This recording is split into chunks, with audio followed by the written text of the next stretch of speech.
So now let's talk about bioenergetics. All right. So bioenergetics is a term that's not as often thrown around, but it's really more correct than saying metabolism for the purposes of exercise physiology. You see, um, from a terminology perspective, metabolism here, metabolism speaks to um, all of the metabolic um, reactions happening within your body. Okay, and it's important that you start to think about the body as kind of being like a big test tube. Okay, there's all kinds of millions of reactions occurring every second. Okay, everything that's occurring within your body at any given point, that's in any kind of motion or mood state change, muscle movement. This is all going to be somehow attributable to a metabolic process occurring. Okay, breakdown of food. Yeah, you could go on forever talking about this. Okay, so metabolism is kind of just all of the different processes. All right, whereas bioenergetics is the study strictly of those processes, those metabolic processes, which pertain to um, energy production. Okay, so if you break it down, bioenergetics, bio, the organism, energetics, creation of energy. Okay, so um, there we go. It's pretty simplistic. So it's just terminology, So sometimes people will just blanketly call um, this unit a metabolism unit, and it's just not really correct. So we're going to go ahead and use the correct term, which is bioenergetics.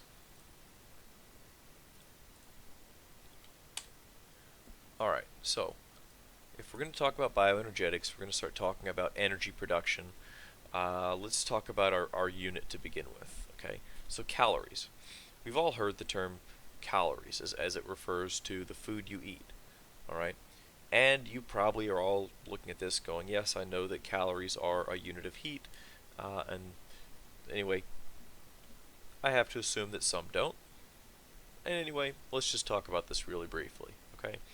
A calorie is the amount of heat required. Okay.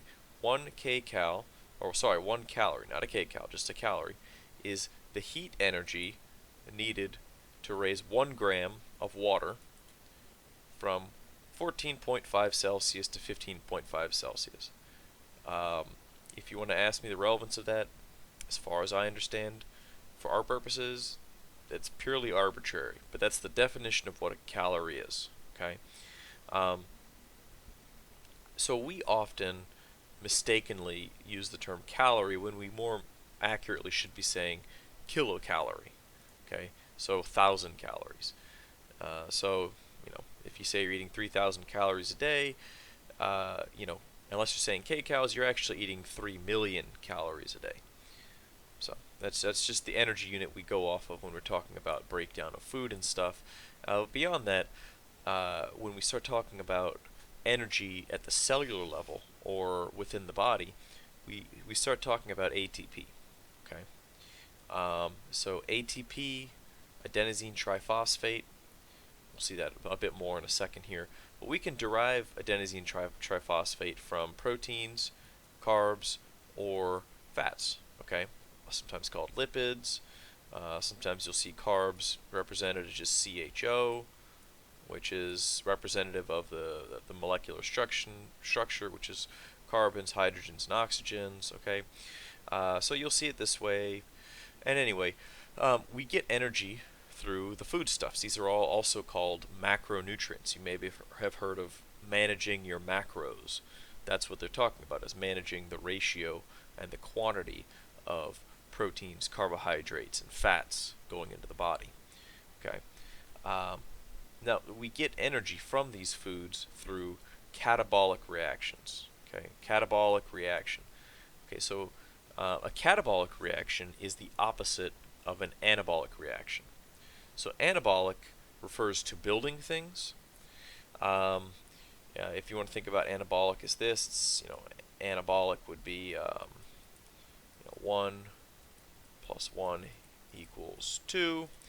Um, and then a catabolic would be the breakdown of something. So instead you'd have 2 equals 1 plus 1. Okay, um, in this case, they're equal, sure, mathematically, but this is two smaller subunits adding up to a larger subunit. In a catabolic, better TA there, in a catabolic reaction, we're going to take a bigger thing and we're going to break it down into smaller pieces. Okay, so that's all a catabolic reaction is. It's breaking down a larger substance into a smaller substance. Okay, and when you're breaking down food, that's what's happening. If we take the case of, say, protein, you eat a protein, and your body will break that protein down into its amino acids, and those amino acids are then used within the body. Okay, fats are broken down through a process called beta oxidation, which we'll talk about in a different lecture, and carbohydrates as well are broken down into units called pyruvates, which again we'll talk about in a different lecture.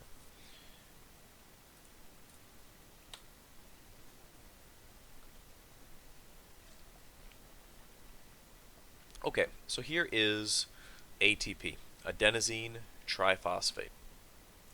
Okay, um, it's a really, really important thing in the body. We kind of throw around the ATP term a lot, and for good purpose. It's basically the currency that you're at the cellular level. Okay, it's what your body uses to get stuff done, for lack of a better term. All right, so it's a high energy compound molecule here where if you look at it, you have adenosine here. Adenosine, um, you may notice, is also used in DNA. Okay, ribose is a sugar structure within RNA. Okay, ribonucleic acids. Okay, so these guys are kind of common um, parts, if you will, within the metabolic system. They're used in other parts in the body, other places in the body. And then added to this adenosine structure are 3 phosphate molecules. Okay, so we have 1, 2, 3, 1, 2, 3 adenosines. Okay, so sorry, phosphates. Okay, so there we go. And as we break down these phosphates, we'll see we're just really dealing with this part right here. Okay, in general, we don't mess up this much too much. This is adenosine portion of the adenosine triphosphate. As we're going along breaking down this molecule, typically these phosphates are just getting knocked off to create energy, as we'll see here. All right. So if we're going to perform this thing we call ATP hydrolysis, okay, breaking down that term as well, hydrolysis. Hydro, water. Okay, hydrolysis. Lysis is this term. Lysis means cleaving or breaking down of something. Okay, so if we do ATP hydrolysis, yeah, then ATP is the thing we're working on. We're using water to break it down into something else. Okay, so in this case, it's ATP hydrolysis is the process of breaking down these as ATP, okay, where it's got its 3 phosphates, into an ADP, which only has 2 phosphates. Okay, so it goes from being adenosine triphosphate to an adenosine diphosphate. All right.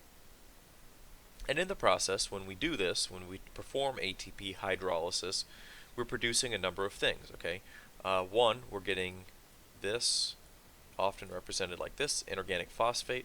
You're going to get a phosphate that's kicked off.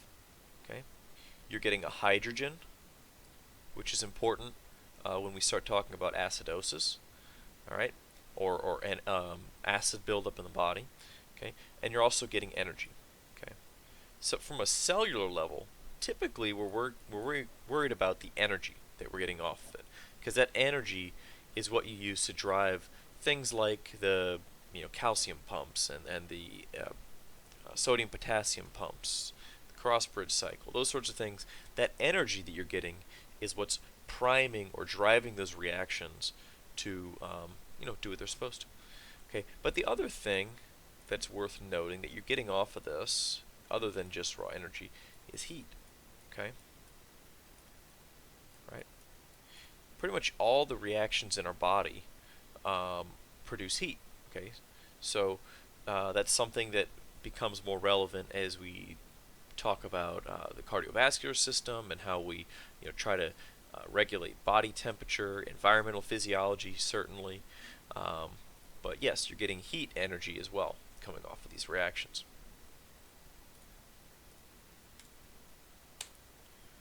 All right, and a quick review. We've touched on this before, but these are the four major sites of ATP hydrolysis, and therefore the four major sites of ATP usage in the body during exercise.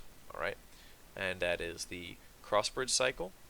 Okay, remembering back to the cross-bridge cycle, where the myosin cross-bridges are hydrolyzing an ATP when they grab onto the active site of that actin molecule. Okay, the sarcoplasmic reticulum calcium pumps, okay, the SR calcium pumps are also using ATP, and then we have the sodium potassium pumps of the sarcolemma and neural membrane. Okay, so those are the four main sites where you're going to be burning up ATP as you exercise. And as I've said, all right, the purpose of ATP hydrolysis is to supply the energy to get reactions going. Okay, if you look at biology courses, often the thing they'll talk about is, or chemistry rather, courses they'll talk about activation energy, and often there's a threshold that needs to be achieved in order for a reaction to drive in a certain direction. So the ATP that we're talking about in the various locations we just saw, what they're doing is just jump starting or getting those reactions started so that they can function. Now, a term that's often used and should be well understood is fatigue.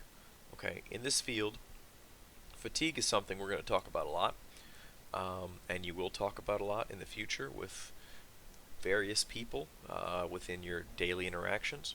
Okay, fatigue can be simply defined as having or not being able to produce enough ATP to meet a metabolic demand.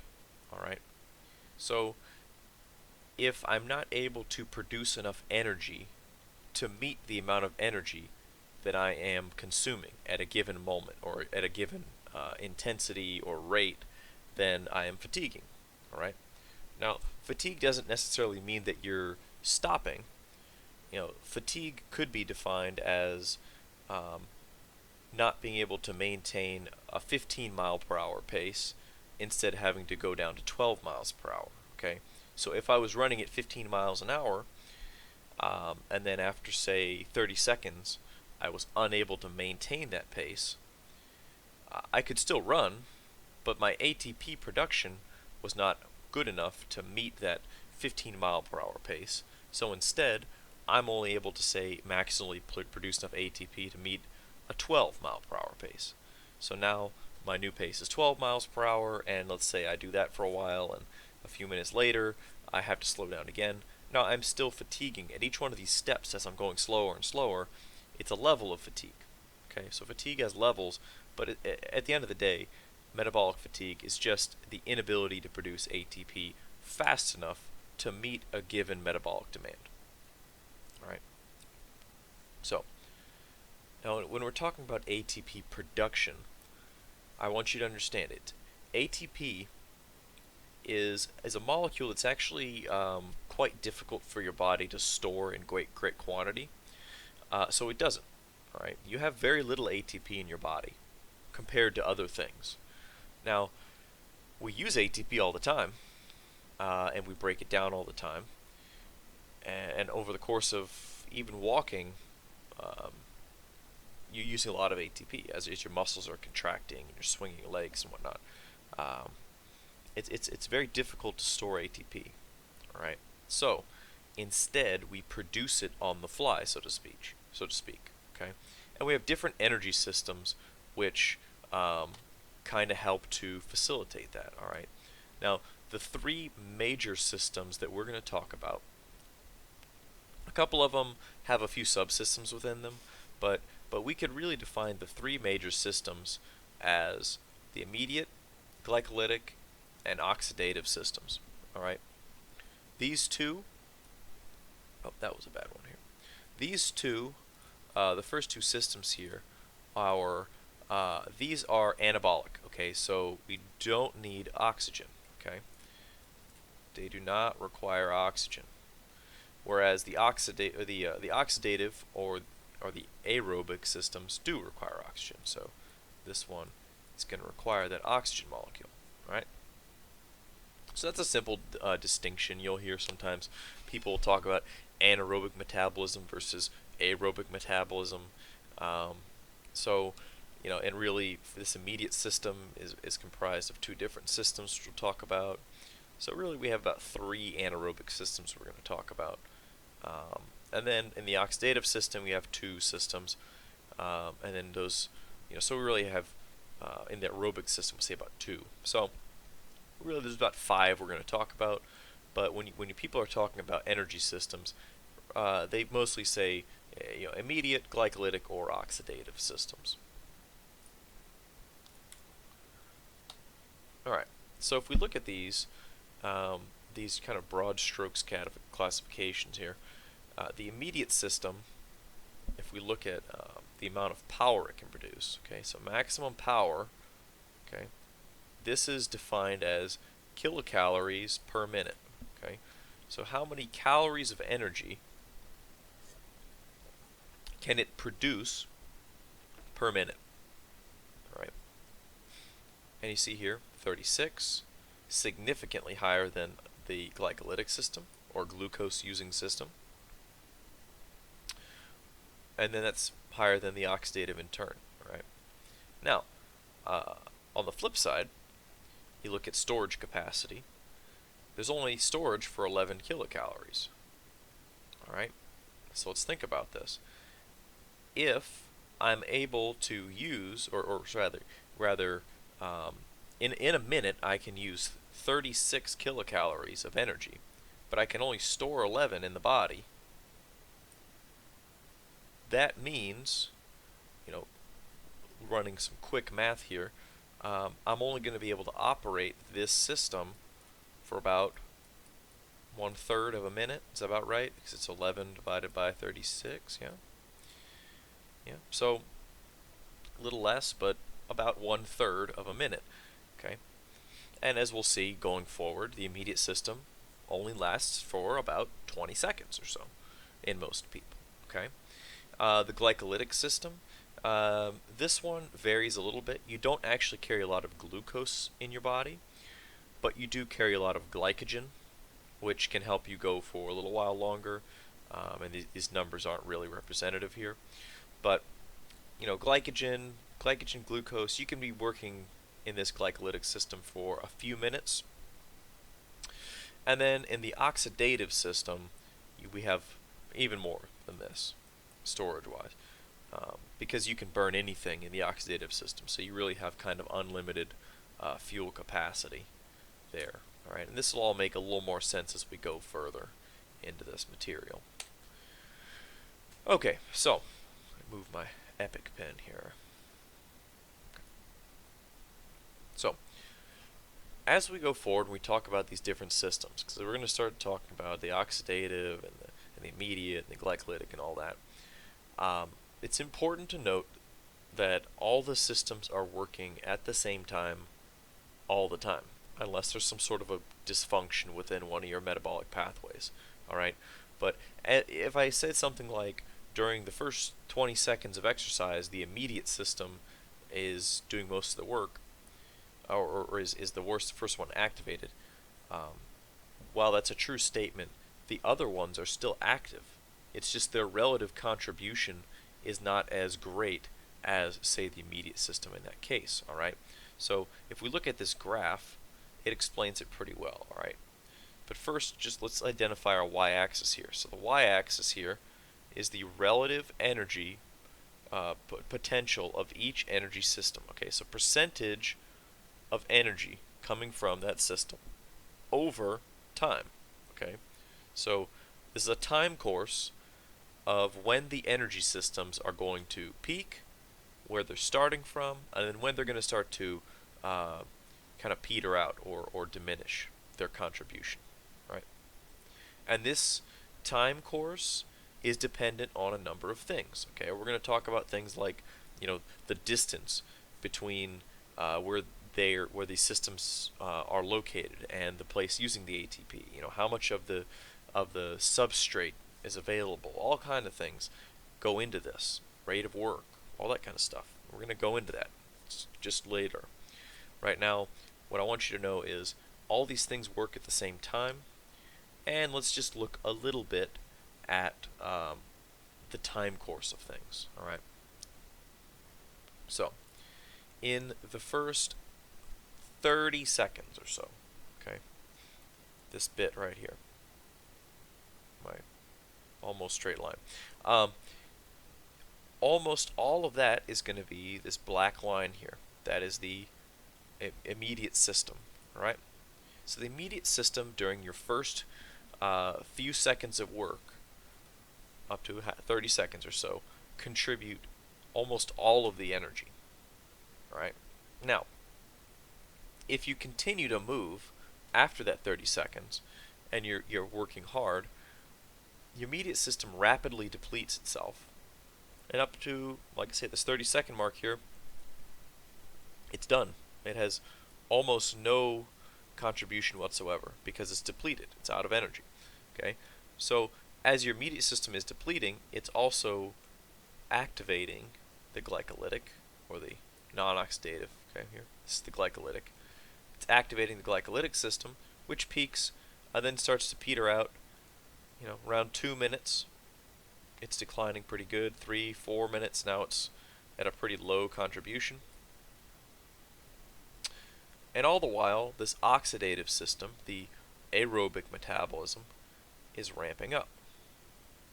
All right, and after the first few minutes, the aerobic system is typically able to produce a good amount of energy. Okay, as we go forward here, it's nearly 100% of energy produced. All right. Once again, the whole time course here, this will make a lot more sense as we go forward, but we have to introduce it somewhere, so here's where we're at. All right. So let's talk about the immediate system in a little bit more detail. All right. So the phosphation system is by far the most talked about and most well understood of the systems. You could say it's the dominant of the two we're going to talk about. All right. So the phosphagen system is a reaction that looks like this right here. Okay. You have ADP, adenosine diphosphate, plus creatine phosphate. Okay, CP, creatine phosphate. The reaction is catalyzed by an enzyme called creatine kinase. Remember we talked about before with the ATPase? Whenever you see anything that has the word or the term ase at the end of it, it's an enzyme. Okay, so the creatine kinase, CPK, is often how that's abbreviated. Okay, so adenosine diphosphate. So we have two phosphates here, one phosphate here. All right, adenosine diphosphate, two phosphates, creatine phosphate, one phosphate. All right, catalyzed goes this way. Now we have ATP. We have three phosphates here and no phosphates here. Pretty simple. All we did, all this enzyme did was it took the phosphate from here and added it over there, and it turned our ADP back into an ATP. All right. So this energy system is really said to just recycle um, ADP back to ATP. All right.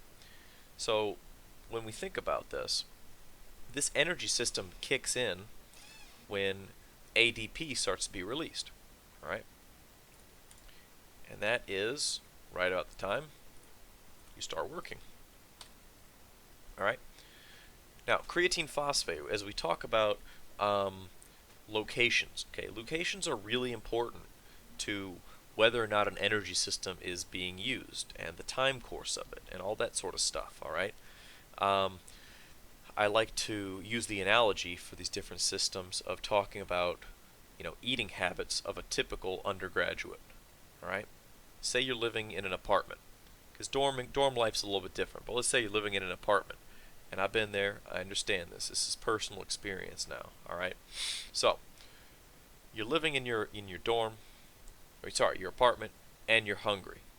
All right, you want a sandwich. You have several options. You can and you're sitting down watching like TV or something. Okay, Netflix is on. Um, okay, so you're watching TV, uh, and if there's a sandwich sitting right next to you,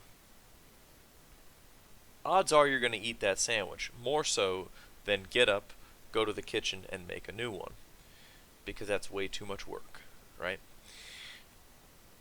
Your metabolic systems function kind of the same way, all right? So we look at this phosphation system, okay? It uses creatine. And if some of you guys are going, creatine, I know that. I take that. I take scoops of that. Is that related? The answer is yes. The reason you scoop that creatine into your post-workout shake um, is simply because it helps to boost this energy system, this phosphation system. If you have more creatine, then you have more fuel for this system. It can burn for a little bit longer, and you get some benefit from it. We can talk about that a lot more later, but for now, yes, it's the exact same molecule you're taking in, and that's why you're taking it.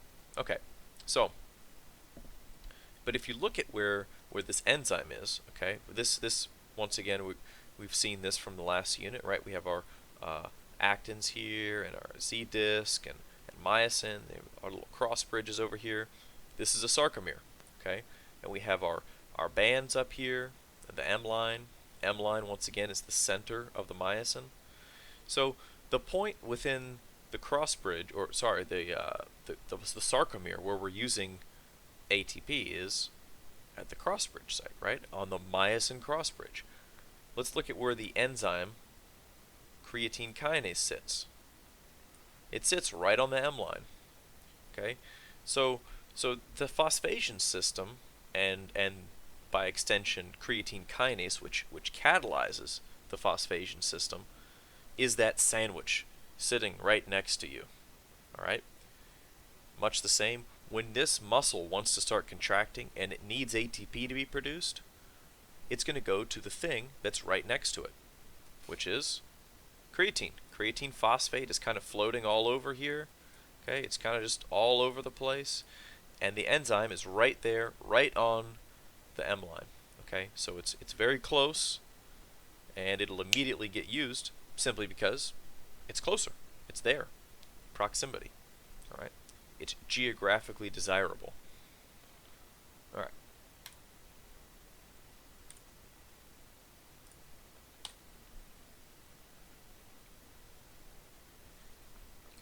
So as I said, this is the first system to engage, right? The thing that activates it is ATP depletion. All right. So when ATP starts to be depleted, and let's just look what that kind of looks like, okay? Before I go any further, if you're looking at this and you're not familiar with the chemistry term, when you put these brackets around a term, in this case ADP, all that means is the concentration of ADP. All right. So within the cell, we have an interplay. We have a concentration of ATP. Okay. As I said, you don't store a lot of it in your body, but you do store some. All right. And we have kind of a ratio going on here, ATP to ADP. All right, all right. And we have even more here. We have a AMP, sure, adenosine monophosphate, which we'll see in a second. All right. All right. So we have this interplay. We have these ratios of ADP to ADP to AMP. All right. So as you start moving, say, your muscles start moving, your cross bridges start hydrolyzing ATP. Okay, so these ATP that were whole are now being turned into ADP. All right, so as a consequence, the amount of ATP is dropping and the amount of ADP is rising, right? Because as this one's getting used, it's turning into ADP, ATP hydrolysis. That's all it is. Okay, now in this process, now we have more ADP. Okay, so this concentration or increased concentration of ADP stimulates creatine kinase. Okay, so that the enzyme creatine kinase becomes activated when there's higher levels of ADP. Well, that's really fortuitous to us, right? I mean, it's a good thing this system isn't just running all the time, because it wouldn't need to, right? Because you're trying to make ATP, and if you already have ATP, you don't have to do this system, all right? So the fact that you're breaking down ATP to cause this to work so it can turn ADP back to ATP is very beneficial to the flow of energy, right? So your muscle stores not too much, very little creatine phosphate, just enough to support activity for, say, 20 seconds or so, right? Going back to that idea of taking a creatine supplement. If you take a creatine supplement, what are the product claims typically? Right? What are they? It's you're able to work harder for longer, less fatigue, and there's a host of other things which are in the process of being researched as far as muscle gain and whatnot. But the main thing, the reason that creatine as a supplement ever hit the market was people realized that if you take larger doses than you typically eat through normal diet, you can store a bit more creatine than normal. So instead of having, say, 20 seconds of energy, maybe you'd have 24 seconds, right? It's not a lot, but if we're talking about lifting weights, that's about 2 reps, all right? Maybe 1 to 2 reps, something like that. So sure, you'd get more volume in your workouts if you're able to lift a couple more repetitions. Okay, and bring back, right? Fatigue, even in the case of lifting, is little more than your inability to meet an energetic demand.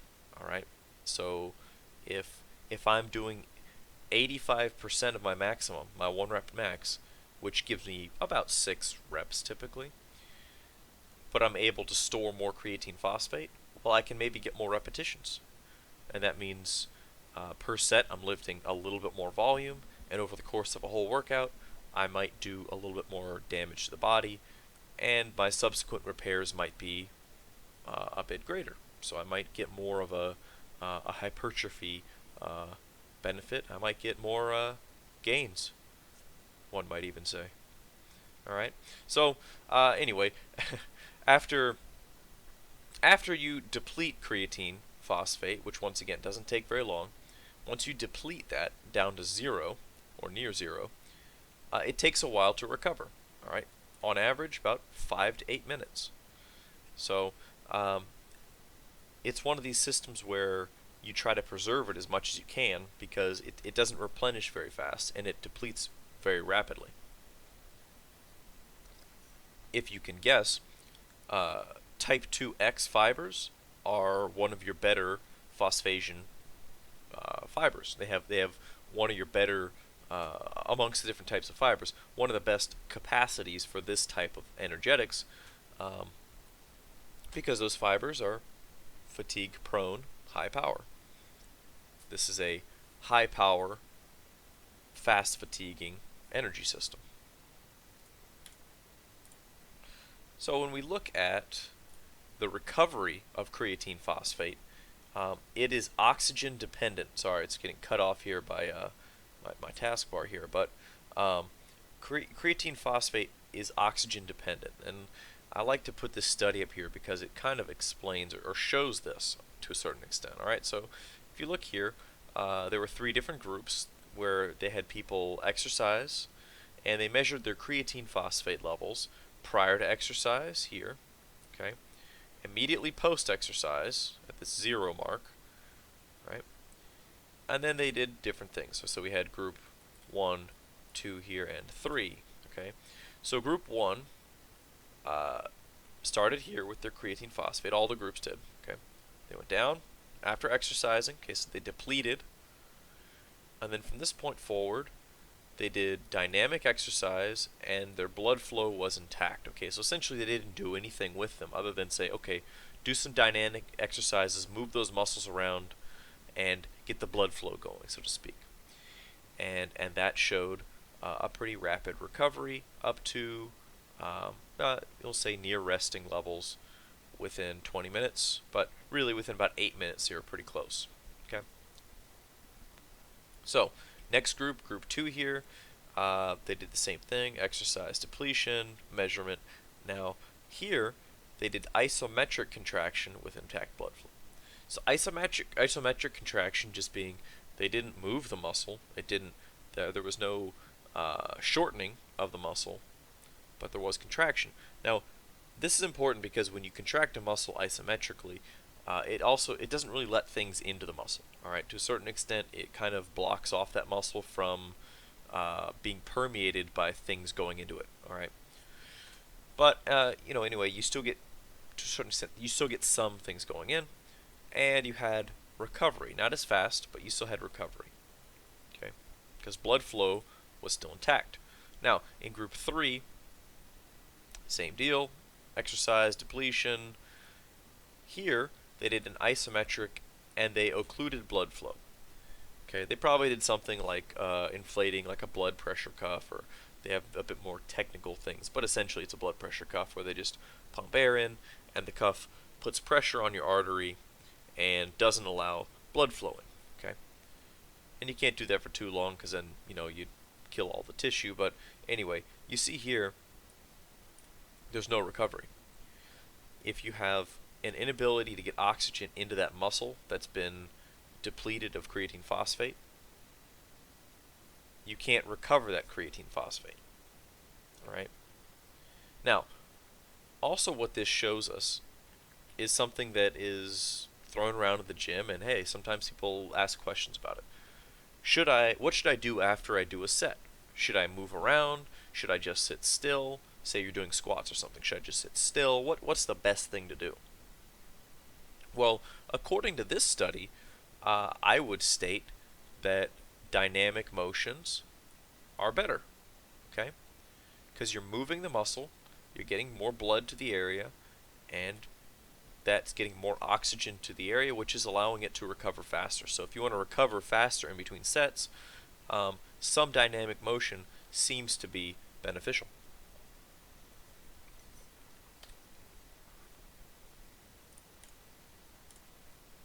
Alright, let's get all this off the page. Okay, so second energy system within the immediate system, and that is the myokinase reaction, or myokinase system. As with a lot of these things, there's sometimes battles of terminology between biology and chemistry and exercise physiologists and everybody. People like to name things differently. Okay, the myokinase system, this myokinase enzyme, is also sometimes called the adenylate kinase enzyme. They're the same thing. So, just something to be aware of. You may see that from time to time. It's the same. It's the same thing. So, the myokinase reaction is actually even simpler than the creatine kinase enzyme, right? Or sorry, reaction. So the once again ACE enzyme, right? The myokinase reaction is named after the enzyme which catalyzes it, and it simply takes 2 ADPs, shuffles the phosphates to make an ATP and an AMP. All right, so if we just follow the phosphates really, all right, we have 2 phosphates here, okay, 2 phosphates, and now we have 3 here and 1 there. All right, so one of these adenosine diphosphates donates a phosphate to the other one, making it adenosine triphosphate, and the other one goes off as an AMP, adenosine monophosphate. All right, now that's all fine and good, and it helps to drive your energy. Okay, it helps to drive your energy production, allows you to keep moving as you're starting to fatigue, right? Because once again, it's all going back to that idea of having a ratio of ATP. Oh, what did I do there? ATP to ADP, AMP. Okay, and concentrations of. Now, we can use ATP to drive the crossbridge cycle, the sodium potassium pumps, calcium pumps, all that sort of thing. We can't use ADP or AMP. Now, energetically, they're still valuable because they have those phosphates. So what this is doing is taking two, let's say, broken cars, okay, taking some parts off of one of them to make this one work again, and then just wrecking the other one even more, okay?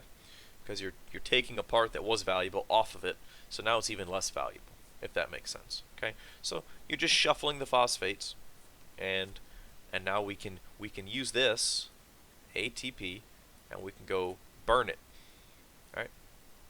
Go use it in one of those primary systems, like a sodium potassium pump or something. Now, something to be cognizant of is basically every reaction in your body is said to be reversible, all right? And the reversibility of any reaction really has to do with concentration gradients, all right? Simply put, if I have a lot of ADP, okay, if I have a lot of ADP, okay, then this is going to work just fine. Myokinase is going to do what I want it to, right? Because I want the myokinase reaction to take this ADP and create ATP and AMP, right? Now, if this reaction were to go on long enough, what would happen is your AMP levels would get really high, okay? Because as you're exercising and you're producing ATP and AMP, ATP is getting broken back down into ADP, right? So your ATP levels are dropping, okay? ATP is going low. ADP levels are getting higher.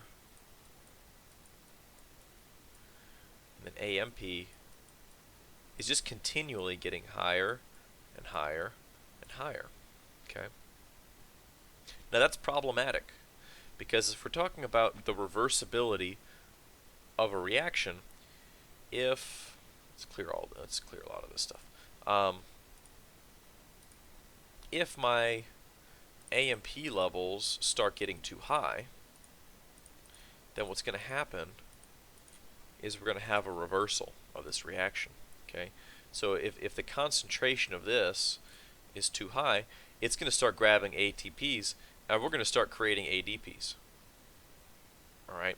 So if we're talking about, in the case of, say, I'm a mechanic and I have a junkyard and I'm trying to fix up cars or something, it would be like somehow I have so many broken, useless cars that I'm going to start taking good ones that actually run, take parts off the one that does run to create more half-broken cars.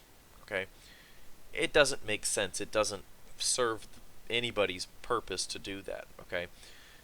But that's the way the body works. Okay? If you have too much of something, then you can get these kind of untoward reactions. In this case, a reversal of the myokinase reaction would be very bad for you. Now, this is kind of what that looks like. All right, so you have ATP going to AM with plus AMP, making two ADPs. Completely useless for our purposes. So, therefore, we need to keep the concentration of AMP low. Okay, because once again, if AMP builds up, then this reaction will cease to function the way we want it to. So we got to keep AMP down. We gotta suppress it, right? So your fast twitch and your slow twitch muscles have a couple of ways that they do that. All right. So your fast twitch muscles, they have a reaction where they take AMP with water, catalyzed by an enzyme called AMP deaminase, and it creates an IMP and an ammonia. Okay.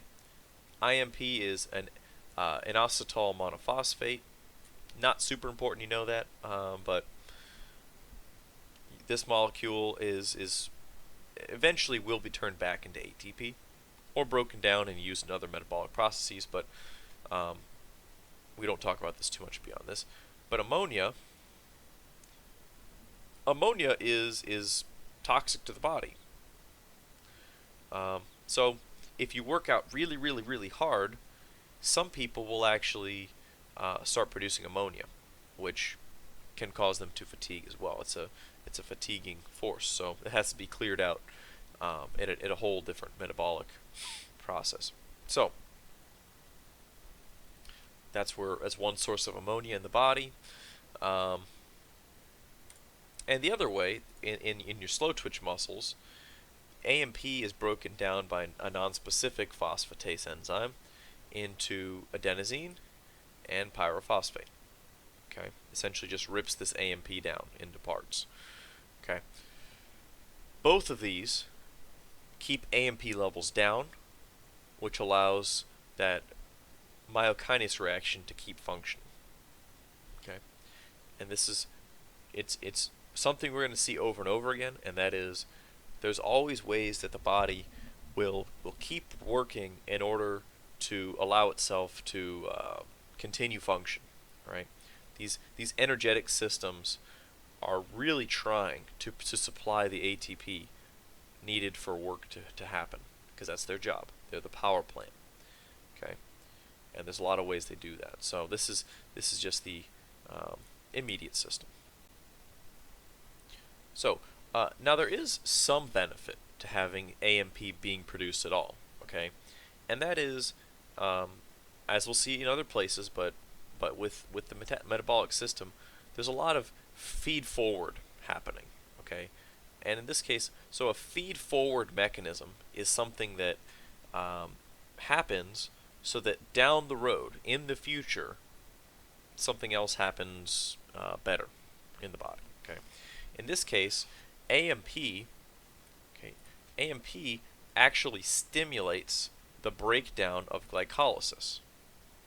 Oh, sorry, of glycogen. That's what I meant to say, glycogen. So when you break down glycogen, it frees up glucose, which is used up in glycolysis. Okay, so AMP actually causes the glycolytic system, the second of the anaerobic major systems, to function even better. So that's why we call it a feed-forward system, because as you start working really hard and you start producing AMP, yes, it is bad because it's derogatory to the myokinase system, but those AMP levels do stimulate glycolysis to get going. And when you break down that glycogen, then you start getting higher levels of glucose in the cell. As the concentration of glucose increases, then the enzymes used that start glycolysis then start to work better as well. So you start speeding up the breakdown of glucose, and that just kind of sends the bioenergetic train down the line, so to speak. It gets things going so that it can keep functioning and you can keep moving. If you will, it's a bit like a transmission. Okay, the immediate system is your first gear.